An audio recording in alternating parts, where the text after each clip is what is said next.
শ্রীলঙ্কা দক্ষিণ এশিয়ার একটি দ্বীপ রাষ্ট্র।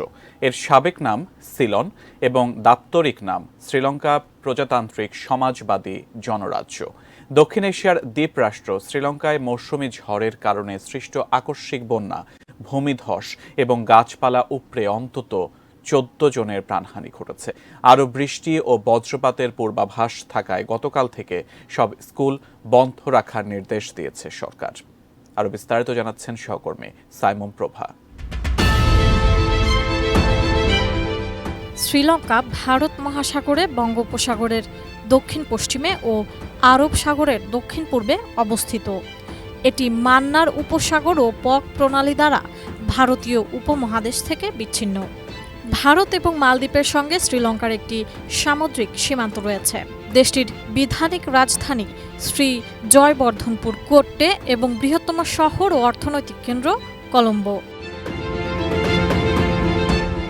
দক্ষিণ এশিয়ার দ্বীপ রাষ্ট্র শ্রীলঙ্কায় মৌসুমি ঝড়ের কারণে সৃষ্ট আকস্মিক বন্যা, ভূমিধস এবং গাছপালা উপড়ে অন্তত 14 জনের প্রাণহানি ঘটেছে। এছাড়া নিখোঁজ রয়েছেন বেশ কয়েকজন। রোববার দেশটির জাতীয় দুর্যোগ কেন্দ্র প্রাকৃতিক দুর্যোগে প্রাণহানির এই ঘটনা ঘটেছে বলে জানিয়েছে।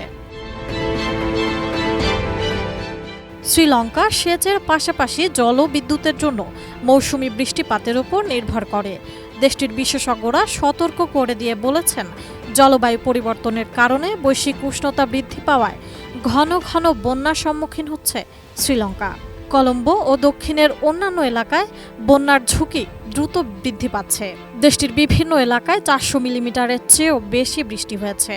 বন্যা এখনও সামান্য পর্যায়ে রয়েছে, তবে তা বড় ধরনের ঝুঁকি বৃদ্ধি করছে।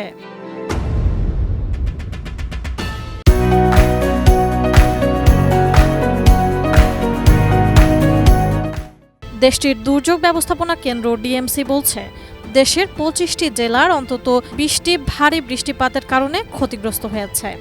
এছাড়া গতকাল সোমবার দেশটির বেশ কিছু স্থান বিদ্যুৎ বিচ্ছিন্ন অবস্থায় ছিল।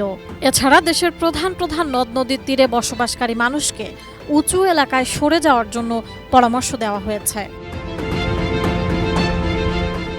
জানা গেছে, বন্যা কবলিত এলাকায় স্কুল বন্ধ রাখা হয়েছে। দেশটির অন্তত 9টি জেলায় ভূমি ধসের সতর্কতা জারি করা হয়েছে। এছাড়া রোববার রাজধানী কলম্বোর কাছে একই পরিবারের 3 সদস্য সহ কয়েকজন পানিতে ডুবে মারা গেছেন। দেশটির দুর্যোগ ব্যবস্থাপনা কেন্দ্র ডিএমসি বলছে, 11 বছর বয়সী এক শিশুকন্যা ও 20 বছর বয়সী এক তরুণ সহ আরও কয়েকজন ধসে যাওয়া মাটির নিচে জীবন্ত চাপা পড়েছেন।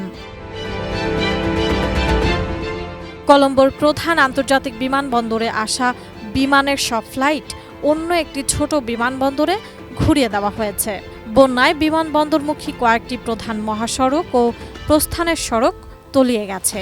দেশটিতে আরও ভারী বৃষ্টিপাত হতে পারে বলে পূর্বাভাস দিয়েছে আবহাওয়া সংস্থা, যে কারণে চলতি সপ্তাহের ছুটির পর সোমবার থেকে দেশের সব স্কুল বন্ধ রাখার নির্দেশ দিয়েছে সরকার। দেশটির দুর্যোগ ব্যবস্থাপনা কেন্দ্র বলছে, প্রবল বাতাস এবং বজ্রপাত সহ ভারী বর্ষণ হতে পারে। গত সপ্তাহে শ্রীলঙ্কার বন্যপ্রাণী কর্তৃপক্ষ অন্তত 7টি ছোট হাতির মৃতদেহ খুঁজে পায়। দেশটিতে গত 5 বছরের মধ্যে একসঙ্গে এটাই সবচেয়ে বেশি সংখ্যক হাতির প্রাণহানির ঘটনা। সাইমন প্রভা, এটিএন নিউজ।